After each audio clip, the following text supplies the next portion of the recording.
fala muito hoje sobre a questão da resiliência, da fragilidade e de como que é importante que a gente desenvolva isso, o que é meio contraditório porque vai na contramão do que tudo, vai na contramão de tudo que a gente tem vivido. A gente tem facilitado cada vez mais a nossa existência, a gente lida cada vez menos bem com ansiedade, com frustração, e foi pensando nisso que eu resolvi adotar para a minha vida alguns desafios.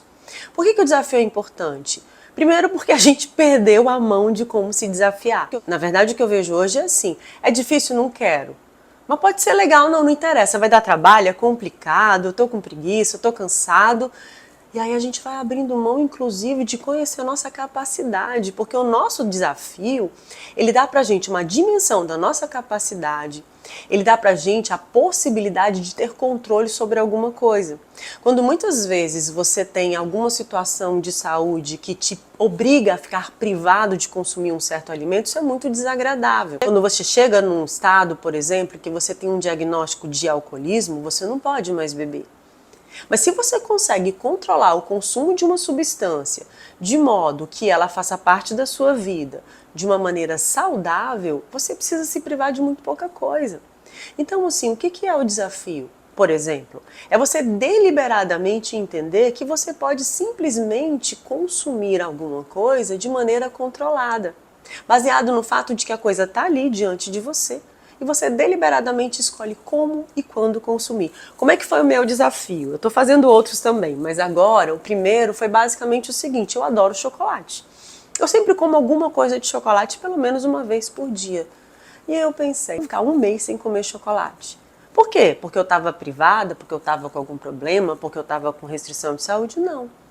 Simplesmente porque eu podia escolher ficar um mês sem comer chocolate. E a sensação foi muito boa. A sensação de eu simplesmente poder escolher. Detalhe, eu tinha chocolate em casa.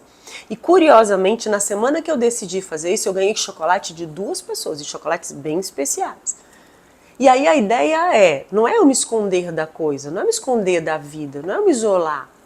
Mas eu consegui fazer uma escolha consciente. E foi o que eu fiz. Eu fiquei um mês inteiro sem botar nada de chocolate na minha boca. E isso foi muito bom para mim, porque isso me fez lembrar que eu posso escolher várias coisas e eu posso me desafiar em várias coisas. Quantas vezes a gente simplesmente se deixa levar, tá todo mundo comendo, tá todo mundo fazendo, às vezes a gente come coisas que nem são gostosas. A gente come pelo simples hábito de comer. A gente come sem tomar consciência. A gente come coisas que não fazem nem bem. A gente bebe coisas que não fazem bem. Simplesmente porque às vezes assim, eu tô angustiada, eu tô ansioso, eu tô sem saber o que fazer, eu quero que o tempo passe mais rápido e eu me entupo de comida e depois eu me arrependo. E sim, eu sobrevivi a um mês sem chocolate. E sim, eu já voltei a comer chocolate. E o mais interessante é que eu escolhi agora comer chocolate de uma forma tranquila. Eu não preciso evitar o chocolate na minha vida, mas eu posso comer quando eu quero. E eu posso fazer isso com outras coisas, eu posso fazer isso com outros alimentos, eu posso fazer isso com bebida, eu posso fazer isso com atividade física, eu posso fazer isso com exercício. Mas o mais importante, porque eu não preciso compartilhar isso com ninguém, embora eu esteja compartilhando aqui com vocês, né? E inclusive assim, né? A primeira vez que eu comi chocolate depois desse um mês, é aquele pedaço pequenininho que você come, que você põe na boca, você fecha os olhos e deixa derreter, e esse chocolate acaba tendo um gosto muito mais especial, porque quando você come de forma compulsiva, por exemplo, você sequer se dá conta do gosto. Você não sabe nem se a comida tá boa. Você nem sabe, você simplesmente engole. E não é importante a gente engolir. A gente precisa mastigar, a gente precisa entrar em contato, a gente precisa assimilar o alimento, tanto o alimento físico quanto o alimento mental. Então, assim, a gente precisa lembrar que a gente tem o controle das coisas, as escolhas são nossas.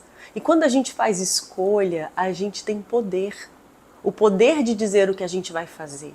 A gente não se deixa dominar pela coisa, não é a coisa que me determina, não é a coisa que me consome. Sou eu que consumo a coisa, e só e apenas mente quando eu quero fazer isso. Eu volto a ter o controle.